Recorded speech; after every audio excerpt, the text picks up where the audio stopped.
جو شخص تمہارے خون میں سے نہ ہو مگر پھر بھی تم کو عزت دے اور پیار دے تو بے شک وہ تمہارے لیے بہترین رشتہ ہے۔ تکلیف انسان نہیں دیتا، اس کے الفاظ اور لہجے چیر دیتے ہیں، اور کبھی کبھی سامنے والے کی سوچ زندہ مار دیتی ہے۔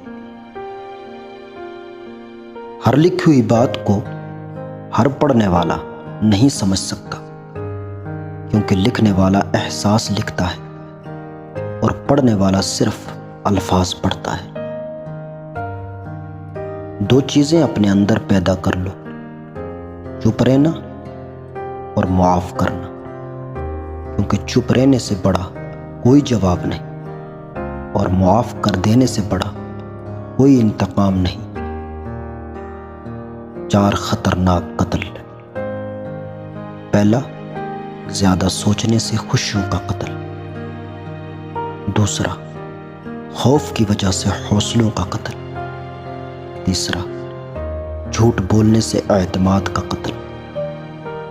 چوتھا، شک کرنے سے رشتوں کا قتل۔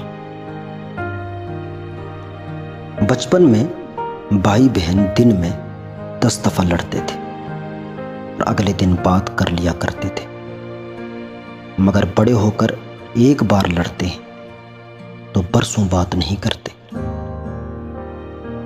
حکیم لقمان سے پوچھا گیا کہ زندگی میں موت سے تلخ لمحہ بھی کوئی ہو سکتا ہے؟ فرمایا، جب کوئی صاحب ظرف کسی کم ظرف کا محتاج ہو جائے۔ اگر آپ صحیح ہے نا تو کچھ بھی ثابت کرنے کی ضرورت نہیں، بس صحیح بنے رہیں، وقت خود گواہی دے گا۔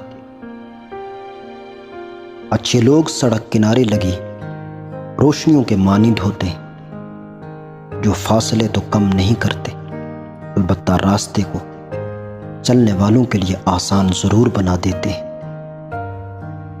اگر آپ کے ساتھ ناانصافی اور زیادتی کی حد ہو جائے تو صرف اتنا سوچ کر خاموش ہو جانا کہ ایک ذات ایسی بھی ہے جو بہت بے نیاز ہے۔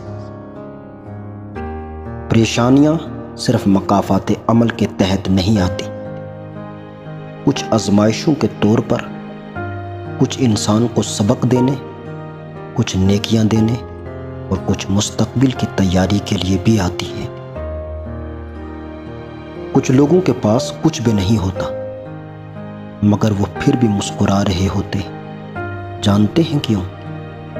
کیونکہ وہ اللہ سے اچھی امید رکھتے ہیں اور بے شک وہ سب کچھ عطا کرنے والا ہے۔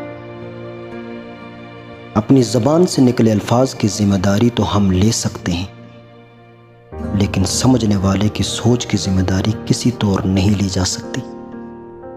کالی اینک لگا کر دنیا کو کالا کہنا کچھ لوگوں کی تربیت میں شامل ہوتا ہے۔ جس طرح کمرے میں موجود چھوٹے چھوٹے سوراخ سورج کے ہونے کی گواہی دیتے ہیں، اسی طرح انسان کی چھوٹی چھوٹی باتیں اس کی تربیت اور اخلاق کی پہچان کروا دیتی ہیں۔